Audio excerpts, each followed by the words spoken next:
Hi team, welcome to the Escape podcast for Star Wars The Old Republic. This week we're going to talk about what we and you are doing this summer to get ready for the Fallen Empire, or KotFE expansion as I hear people calling it. We'll also talk about the fun stuff going on in our guild, Alea Iacta Est. Our astromech today is EPC 100, who likes his coffee dark and cold, just like the space he's about to get shot out into. So, with me, as always, is Seema. Hi, Seema. How's your weird lag issue that plagues you going? It's very strange. It's intermittent. It only, when it does happen, it seems to happen when I hit a key on my keyboard, most often like my push a talk key for Mumble or Vent or TeamSpeak or whatever I'm using. And it's not really lag, it's just the game stops for 30 to 45 seconds. And like I could, do anything in any other window or application or anything. It's not my computer. It's just very intermittent, and when it happens, and I've looked all over the interwebs trying to find people with similar symptoms, and I don't know if it's keyboard related. I've tried, doing new graphics drivers, doing new keyboard driver. Someone told me to do a clean install of Windows, which I haven't done that yet. That actually scares me, but it's just very strange and frustrating. Yeah, are you planning So on... that's how it's going. Planning on going to Windows 10? You could see what I mean. There's sort of like reinstalling Windows that you may end up with. Oh, I did click on the thing, so maybe. So, the little thing in the tray saying, "Do you want Windows 10?" One more thing. When is that going to be ready, though? Relatively soon. End of this month, it's going to start going out. So in the next week or so, I think it's going to start going out to some of the earliest adopters. I think it's people in the preview program, and then over the course of the rest of this month and into August, it's going to start rolling out to anybody that has signed up for it and anybody that wants it. It'll sort of be staged. Fun stuff. Well, maybe that would be something to motivate me to actually go to Windows 10 earlier instead of later. Yes. I guess we'll see. We shall see. How about you, Max? Are you ready for Nerdtacular? Yes, I am. I am ready. I'm booked. I've got everything finalized in terms of travel plans. I'll be out there Wednesday to Sunday, and that's coming up a week from Wednesday. For people that don't know what Nerdtacular is, it's the Frog Pants Network, which is Scott Johnson and all the podcasts that he's done. Started something probably about 8 years ago now, where he was getting together with some of the podcasters and friends, and they would go see a movie once a year. There was sort of a thing that started, and then it turned into, well, why don't we make this a little bit bigger? Why don't we make almost like a little mini podcast community event out of it?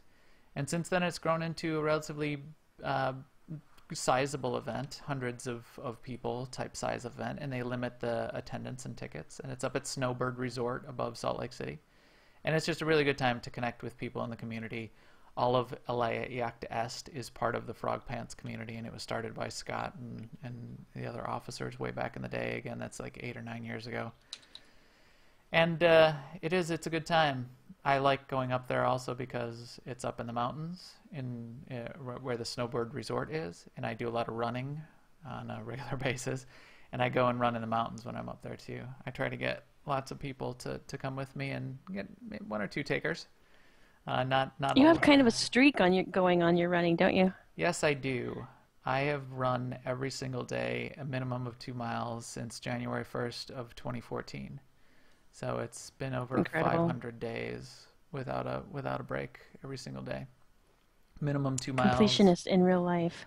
Maximum of 26 miles. I get 26.2 miles. A couple of marathons I've run in that time. So yeah, that's what I've been doing, and I track it in a spreadsheet, so I can, if anybody's interested, I can talk about those statistics at some point, but not right now, because now we are going to talk about some news.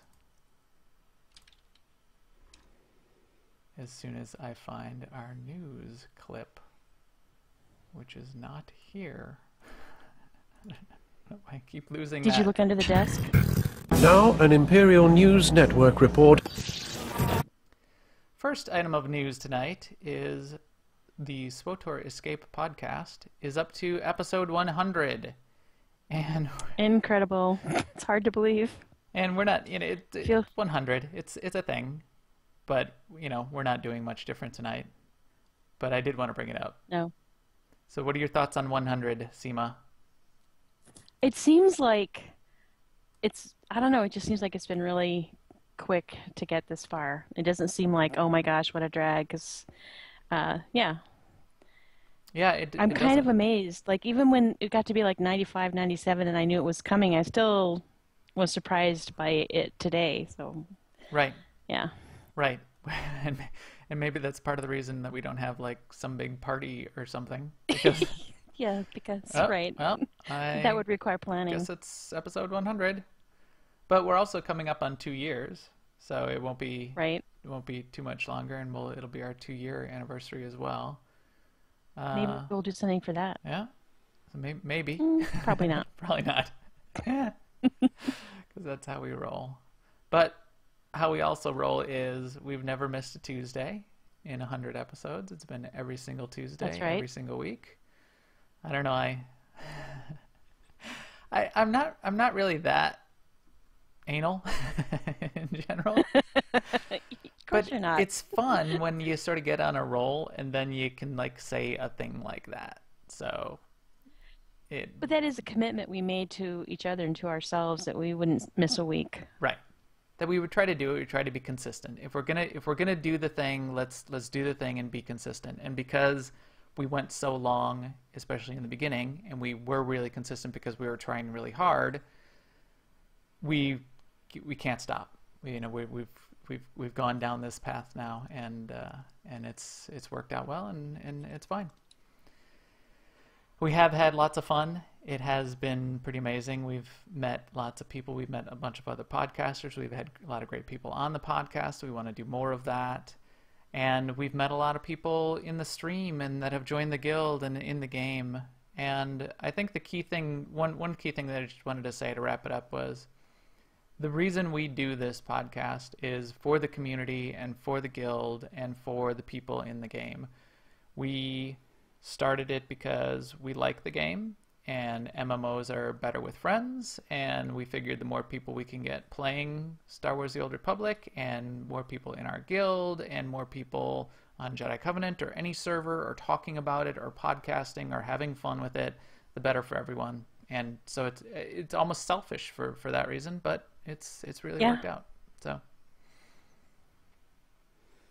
That's a good point. We have benefited from it for sure. right. It's not only fun, but yeah. It's fun because we do it, and we do it because it's fun. Yes. Words to live by. All right, other news. In SWTOR news this week, we were supposed to have a patch going in tomorrow. We were supposed to have a very long maintenance. In fact, we thought we wouldn't be able to have a place in the game.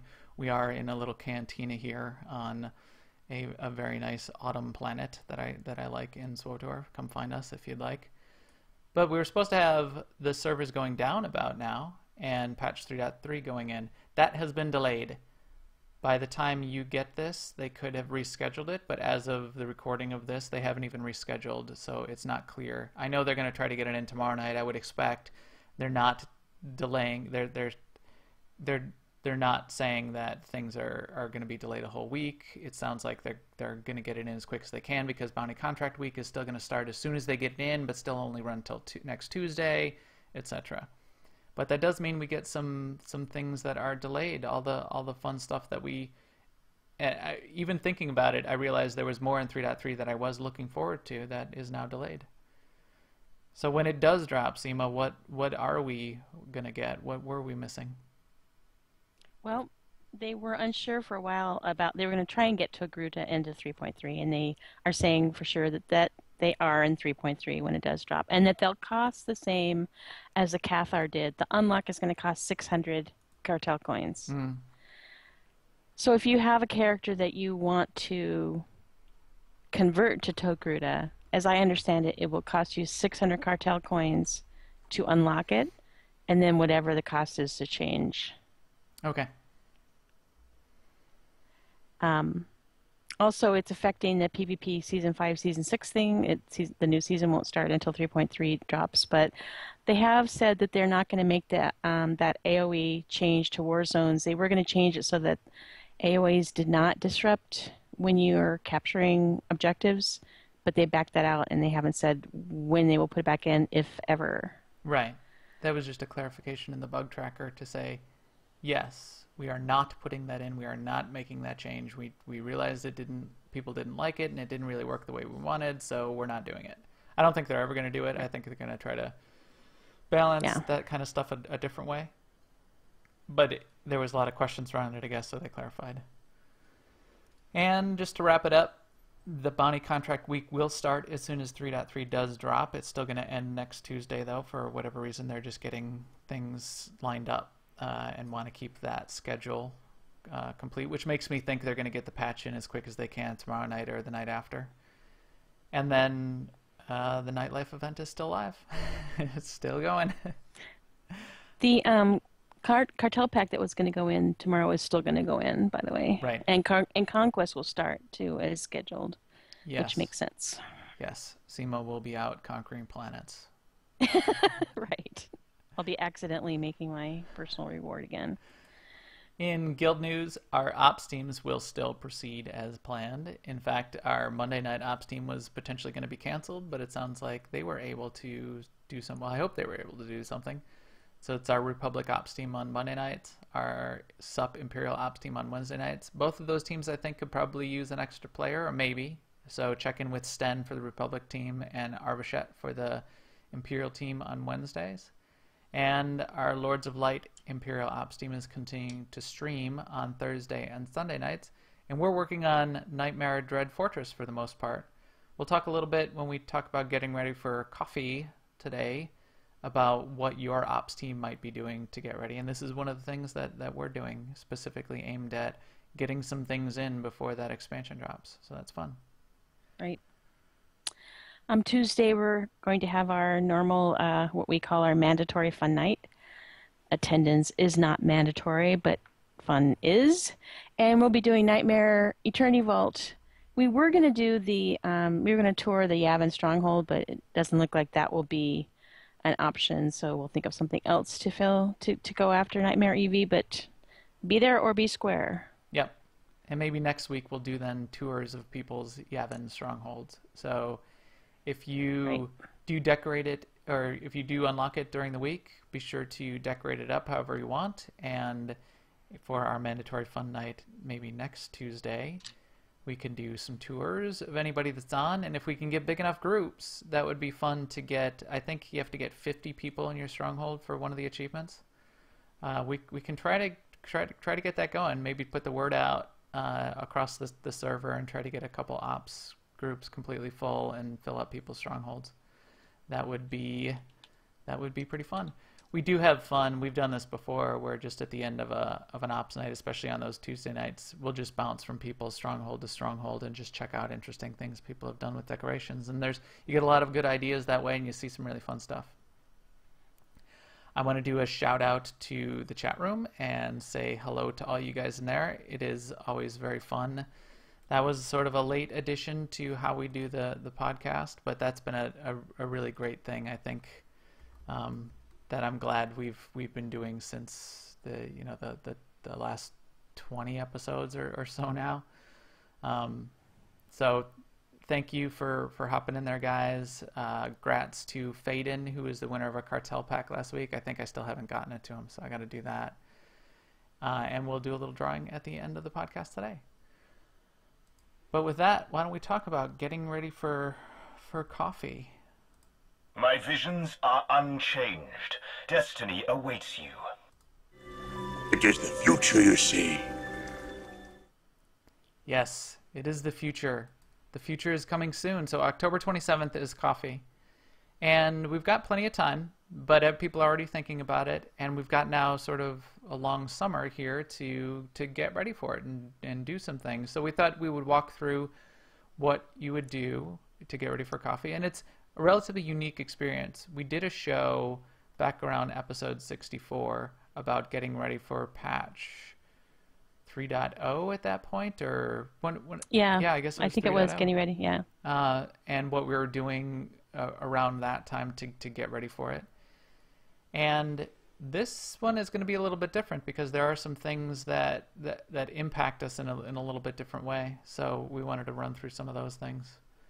One thing that's common to expansions coming out is it's always an opportunity to reassess what you're going to start with, what the first character you're going to level up is, and in some ways figure out if you want a different main character for the coming expansion. I'm probably going to keep my couple main characters as my main characters. I've got my mercenary out here right now. I think he's going to continue to be my main character on the Imperial side, and my Vanguard on the Republic side. How about you, Seema? What are you thinking in terms of I'm character? thinking about it. I mean, I don't know. I'm undecided because I like my mercenary and my trooper, but I do miss my Sork and my Sage, so I don't know. We'll see. But it is a perfect opportunity to think about it because it's kind of a gear reset, so yeah. Right. And gear is another good topic. I know a lot of people, and we'll go through some of the comments I got off of Twitter as well. I put the question out there to the community, what are other people doing to get ready as well? Gear is something that you typically want to get ready. We're going to be leveling up to level 65. I would expect you're going to want to have at least level 60 gear for your characters that you're going to be leveling through that experience. They did say if you get one of the characters that you unlock to start at 60, that it will have appropriate gear to be leveling from that point forward, so you don't need to worry about it for those. But for your characters or your alts that you're going to be leveling up from 60 to 65, you're going to want to have gear that can take the level 61 content and level 62 content. For that, I would recommend playing through the story and going to Ziost and nothing more. I think that's going to be completely sufficient. Ziost gets you the 190 blue gear. You'll need to run the dailies for a couple days to get enough commendations to make sure that you can get all of the pieces that you need. But that's a great source of getting gear as you progress through the story. And if BioWare does how they've done things in the past, you're going to get a new set of, entry-level gear as you go through the quest line in KotFE as well. Yep. So the 190 gear should be just fine, I'm thinking. Yeah, exactly. One thing I tend to look at also is a transition in commendations. We haven't heard yet what they're planning on doing about commendations, if they're going to keep the same commendation scheme, and I expect they may, which is basic, elite, ultimate, but probably all your current ultimate comms are going to get turned into basic comms. So you may want to think about that, and as we get more information, as we get closer, think about what you're going to do. Maybe use up some of those ultimate comms that are going to get converted to basic comms, or figure out what you might want to do about that. Maybe spend them to get those last couple pieces you want to outfit your characters in.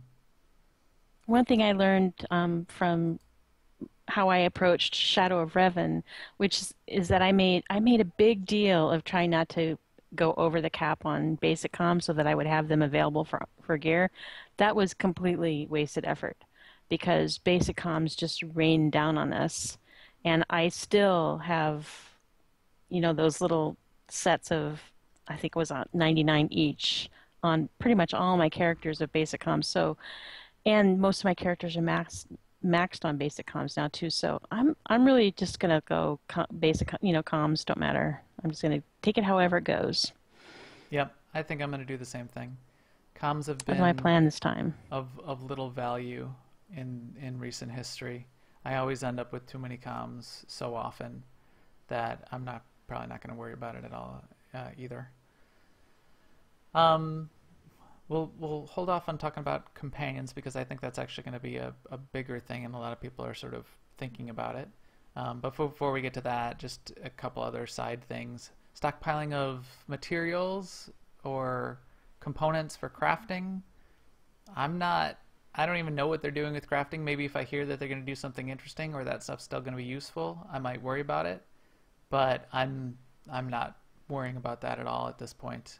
How about you, Seema? Are you doing anything? Are you considering the market at all worried No. about? In fact, I feel like for me, the market has become really boring. So I don't play it at all. I haven't been crafting. The closest I might come is to just look at my gathering skills and see if they are where I would like them to be, and then maybe I don't know, switch some. They did say they're going to rework crew skills to some extent, so I'm not going to put a lot of I'm not going to hang my hat on doing a lot of stuff ahead of time, but I might think about making sure I have gathering skills maxed out if I'm interested in them. All my gathering skills are max skills.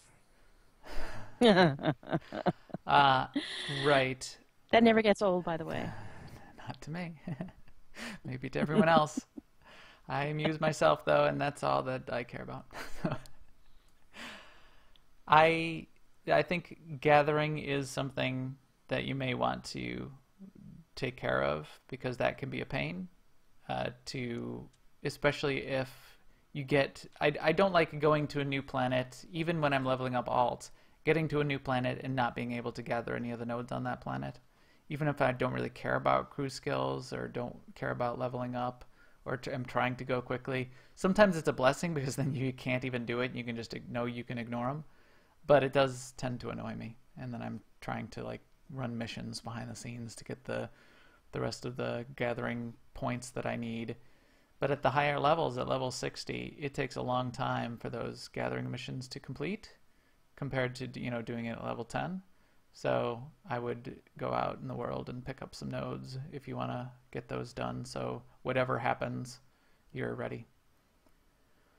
And there's a post I saw today on Reddit. A guy has put together a Google spreadsheet of which flashpoints to run if you want to level your scavenging or your bioanalysis. And some of them are really super good for scavenging, and that seems like a really quick way of doing at least the first 500 points of skill, if not all of it. Yeah, that's a good resource. Check that out. Just Google Reddit SWTOR gathering. You'd probably come up. Another thing that I've worried about in going into expansions or any leveling experience is XP boosts. But they've talked so much about how they're revamping the way the experience system works, and basically it sounds like if you just play the story, you're going to hit all the levels you need to hit. So I may not be worried about stockpiling extra XP boosts at this point. What about you, Seema? I took a look at the GTN today because it did occur to me that oh gosh, expansion coming in classically, I would go out looking for XP boosts, but then I realized no, we probably aren't going to need them. But the prices of them are still around 50 to 60K, and there are even some up, credits, and there's some up that are 99 and 100K. So I don't know. I think maybe people are buying them right now because they want to get to. I don't know why they would buy that. Maybe the free to play and preferred. But it seems mean to take advantage of that market. They've been around that price for quite a while now. I know. I know they keep have an been. eye on them. I was expecting them to be a lot less because of the reduced market for them. Because if you're a subscriber, you're going to be. Well, I guess people still use them with 12x, but. Yeah, I don't know. But I am personally not going to be looking for them. Like before, I made a point of going back and doing a few heroics on planets that I hadn't done, so I would get the soulbound ones. I mean the bind on pickup ones but yeah, this time I'm not going to. Right. So there's that. But what about companions? And this did come up with some of the people on Twitter, and it's something that I've certainly thought about. The way they've talked about how the choices you've made with your companions so far are going to matter in the future, and where what happens to them, and you're not going to be able to necessarily go back and do certain things. They haven't said completely of what happens if you haven't gone through and leveled up the affection of your companion all the way and gone through all of the companion's story missions, as your companion offers those to you as you go up in levels and go up in affection. So I was sort of worried about that and thinking that I wanted to complete, at least on all my main characters, all of those companion affection and missions just to be ready and to do it how I wanted to, make, optimally, be nice to them, make sure they still liked me by the time I got to the expansion. So whatever happens then happens, but because I don't know, I figured that might be something I would focus on. Do your companions like you, Seema? Of course they do. Of course they do. I mean, I play nothing but light side characters, and I've never made any choice that, well, I mean, sometimes I don't take their guff, I guess, but yeah, I thought about companions, and I know I have characters where I haven't completed the companion storylines because I didn't need to for XP. And I guess you can think about whether you want to go back and do that because that may be cut off to you. Right. In fact, I'm sure it will be cut off to you because they have said we won't be able to go back and do old content. And also, you may want to do. I mean, this is kind of speculative, but you may want to do those achievements if you haven't done them, where you get 1,000 kills with each companion, because you may not end up, if they're to, maybe you won't end up with that companion, so you won't have been able to get that achievement. Right. That way anyway. Right. That is a good point. That's a very good point. I'm not sure if that's true, but I mean, it's kind of it's the way, plan for the worst, and then you'll never be disappointed. There you go. I thought another good topic to think about, and we touched on this a little bit, is what is your ops teams or other group content teams that you have going on doing, and how are they getting ready? And our ops team in particular did think about this and looked at what was coming up and what's going to happen to all the operations when the new content hits, and it coupled with the fact that we've done Rishi story mode like 10,000 times. Decided, well, hey, maybe we do want to go back and get some of those achievements, do some of those older operations that we haven't done before. And we're progressing right now on Nightmare Dread Fortress, as an example. It's not like we're going to run out of time to do Temple of Sacrifice and the Ravagers. Right. I mean, that's going to be available for the foreseeable future, really. So, right. Yeah, so, and it's pretty fun. I mean, it's not trivial, at least not for us. Nightmare Dread Fortress, I had fun anyway with Draxus, and I really like the Grobthok fight too, which I did not like in hard mode or story mode, so it's been very fun. Yeah, we're progressing through Grobthok, so we spent a good hour and a half working on Grobthok this past Sunday, mostly just learning where the points are that you need to get him under the magnet and how to do that. And our tanks were doing a good job learning that dance. I mean, and we would have had him down. Sure. I don't know if the tanks had fun, but for me it was fun because really I just watched the tanks and try to do their thing. It wasn't bad for me. And we play our music in plug.dj and hang out and are working through that. So we got him down to like 3% and tried a little thing at the last minute. And I think if we had just gone to the next magnet, we would have gotten him down. He wasn't enraged or anything. It just, if you get that pipe smash, even at our levels, that pipe hits the ground, 2 or 3 times, people die. And that's it. So right, if it hits twice, people start dying. Yeah. I like it was challenging, but not like hair trigger. Yeah. So yeah, it's fun. Yeah, challenging but not really punishing. Right. Yeah. But other things that ops teams can typically think about when you start to move into new content is, are you going to want to, coupled with what you're thinking about from your main character, are you going to want to do any class changes? Do you want to change from, I think, Seema, you changed from a a Sork healer to a Merc healer for the Shadow Revan expansion, correct? I You changed changed in the from middle. I, ch- I changed to operative healing for a while, and now I forget what. I started off with my sage when we were on the pub side, and then I think I went Sork and then operative and then Sork again, and now mercenary. And what are you thinking for the expansion? Got any thoughts Well, yet? I'm not sure, but like I said, I like the mercenary healing and the trooper healing, but I do kind of miss the Sork. I, you know what? I like the mercenary. I don't know. I like them. I like them all. I also want to go back. I like the fact that on the operative and the scoundrel you can stealth. That's really a plus for me. So Yeah. I'm kind of attracted to all of them right now. So I'm being indecisive.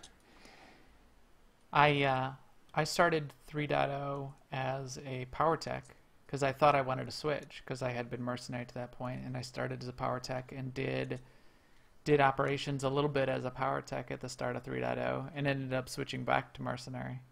I think I'll continue as mercenary on the Imperial side, assuming that our whole ops team doesn't decide to go Republic for fun. We'll have to think about things like that too. But it's something that everybody wants to just sort of check in with, make sure if your tanks are going to be wanting to try a different tank class. Maybe they're still planning on tanking all the things, but they might want to just for fun switch it up. Or they're seeing what the new meta looks like, what the balance of classes really looks like coming out of the class data that's coming from the expansion as we get closer, and they might say, I'm thinking I want to go back to, Juggernaut tank because that's going to be better. With that in mind, you want to talk about that amongst your team because how your other players on the team balance your class may change. We often like to have two different classes of tanks. You can still do it with two of the same tank, but we find benefit for us doing two different classes of tanks. We often do two different classes of healers, and our DPS tend to be spread out, all ranged for us, Right. but spread Like out I to wouldn't different plan to types. change. I wouldn't plan to change to an operative healer without discussing it with Sten, and I would only do it if Sten, who's our current operative healer, was interested in, playing another class, which he hasn't been in the past, so Yeah, so we'll who see. knows? And then other things that you can do to get ready. You had a couple ideas that you were going to go after. What were you thinking? Yeah, I was thinking of I've never gone back to the flashpoints and culled all the decorations out of them. So I was thinking since they're soloable still, well, I know they're going to have a solo mode, most of them too, but now would be a good time to go through the flashpoints and get the decos out of them. I'm also thinking about on the topic of decorations, making sure I've gone to all the reputation vendors and deflowered them of all their decorations. Yeah. Why are you thinking Just that as a those could change task, up? just to get it all done. Yeah. Yeah. Yeah, that's a good point. There's also probably some achievements. I know you were looking up some of them earlier, and there's things like those Aerotech vehicle quests for doing some of the hard Right. mode flashpoints, old hard mode flashpoints, and some operations bosses and things like that. You may want to Right. check what you've got sitting in your mission logs, or look at those Aerotech quests, which you can always still get on the fleet by the. I think it's the supplies quarter. No, it's not supplies. I think it's the GTN The quarter. GTN quarter in the outer ring. There's a speeder vendor, and then Aerotech quests are next to that speeder vendor. Right. And some of them are the requirements are flashpoints, and some of them requirements are operations, and they divide between story mode and hard mode on the operations for sure. And I think they do on the flashpoints too. But yeah, I mean, if your ops team has got a half an hour at the end of the evening, and some people have a few bosses left on the story mode versions of their vehicle quests, why not knock them out? And one is world Because bosses too. You can do those too. That's true, yeah. I mean, yeah, Nightmare, we should do Nightmare Pilgrim at least 2 more times. Yes. Do Don't know the why I have that number in do mind. the Penguin, Nightmare Penguin. You can solo all the world bosses except for Nightmare Penguin at our level and gear level currently in the game. Yeah. Just as an FYI, Nightmare Penguin you can probably do with a short number of people, but I don't think you can solo it because of how you certainly can't solo it because of how the debuff works between the dog and the dude. Right. Here's my tanking description skills. There's a dog The and dog a and the dude, dude. and don't shoot the dog if you shouldn't shoot the dog, and then shoot the dude. So, kill all the things. What about achievements? You saw that there were other achievements, and I haven't looked these up. So achievements to, what is it, to like do the whole thing 20 times, or kill certain bosses, or Oh, how do those work? yes, I was looking at the Flashpoint achievements, and a lot of them are, the way they're just structured is, kill this boss and then kill all the bosses. But then there's a version of it to kill that boss 10 times and kill that boss 25 times. So I don't know if I'm going to go so far as to get the 10 times or 25 times. So, but I do definitely want to, fill in all the gaps for flashpoints, at least the one-time kill achievements. Yeah. Right. And then you had another note here. I don't know if I made that note. Are we going to need to finish Ziost before we can progress through the new story content?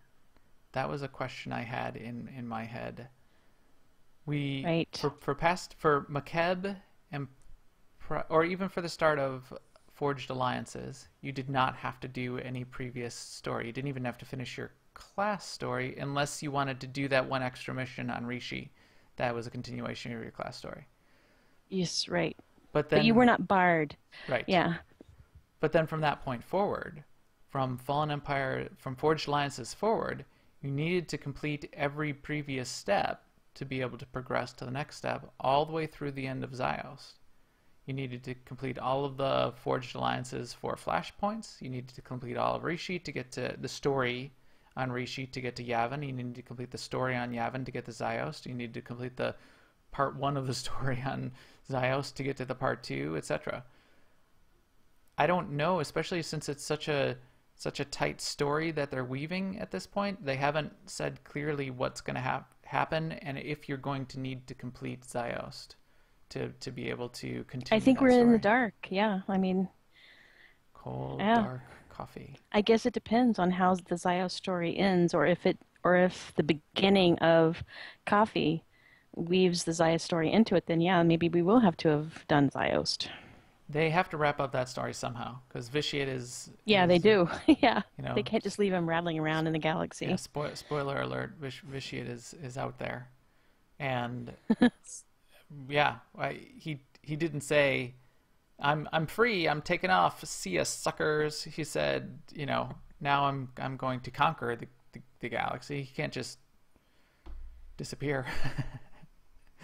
So they do need to wrap that up. If that wraps up in the start on October 27th as part of the start of those chapters, then there is going to need to be some continuation. They're either going to need to give you a pass and say, in the cutscene catch you up somehow, or I guess technically there were parts of the starting of Makeb that spoiled the end of some of people's class stories, now that I think about it. So they could allow you to go on to the new content and not have finished the previous content, but I'm not sure. I was planning on, at least on all my core alts, finishing Ziost on all of them, just so that they're all ready to go. How about you, Seema? Were you going to do that? Or maybe I'll leave a couple just to see what happens. Yeah, I don't know, because I've finished them on my core, or what I consider my core characters. So I don't know if I am going to do them on any others. I guess we'll find out then. Yeah, we'll see. I did throw this question out to Twitter, and we had a lot of good responses, and I had some good conversation back and forth on Twitter. We hit on a lot of the points that we were thinking about as well, but some people on Twitter appreciate those comments back, and a little discussion today.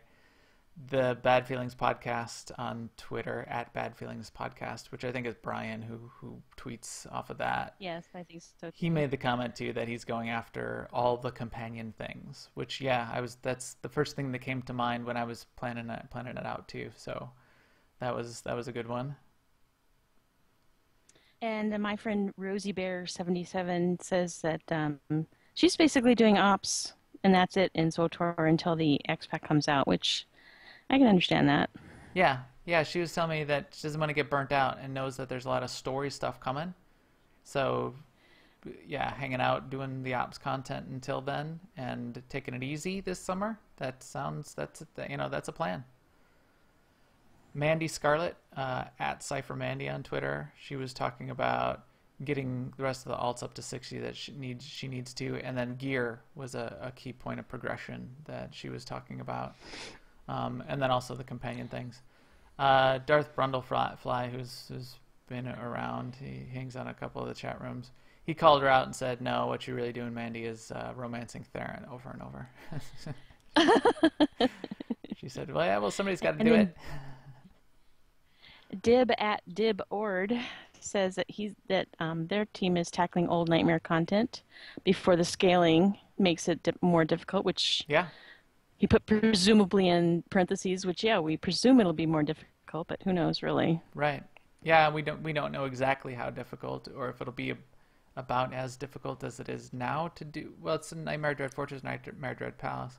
I'm sure Eternity Vault and Karaga's Palace and Explosive Conflict, which we run on Nightmare mode currently pretty often, will certainly have to be more difficult, because right now at our gear level and level, you can pretty much take no damage. There's just a couple of the key mechanics in some of the fights that can kill you, but you can just let the mobs pound on you almost all day. So that can't continue. Stardust Legacy tweeted back and said that she's going after some of the key titles and achievements from doing some of the timed Nightmare runs, and that sounds pretty interesting too.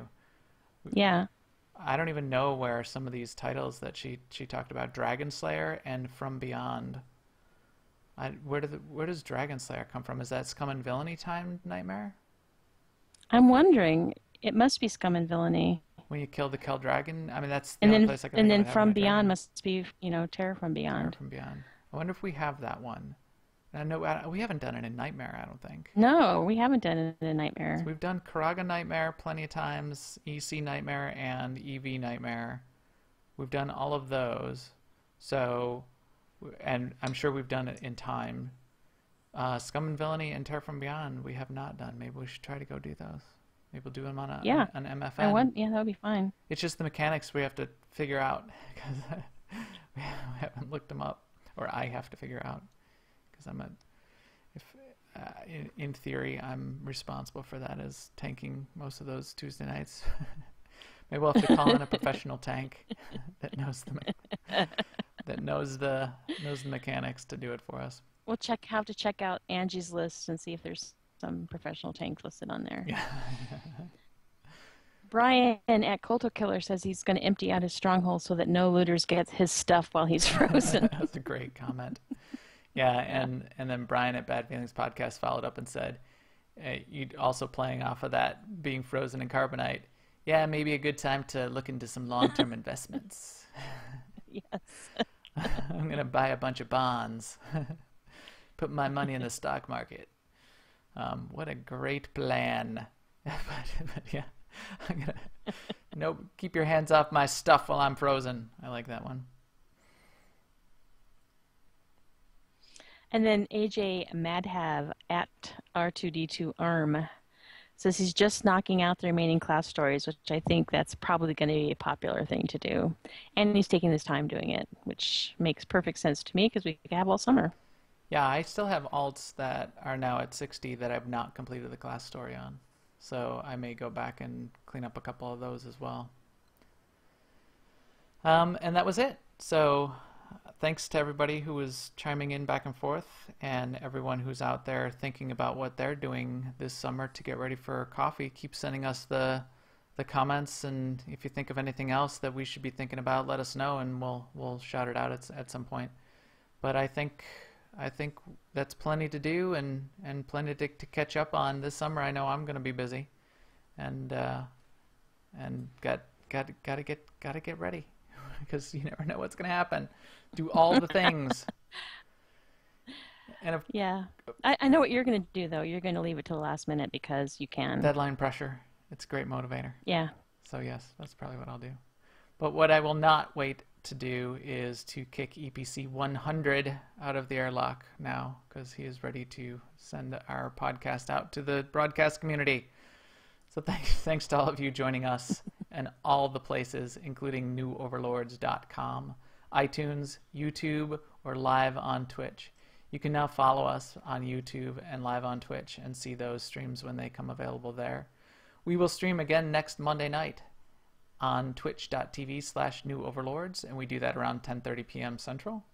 And please follow us on Twitter at MaxTheGray and at AIESEMA, and find us on Jedi Covenant and join AIE the Guild. We would love to have you. Again, that's why we do this. And we will talk to you soon. Later, guys.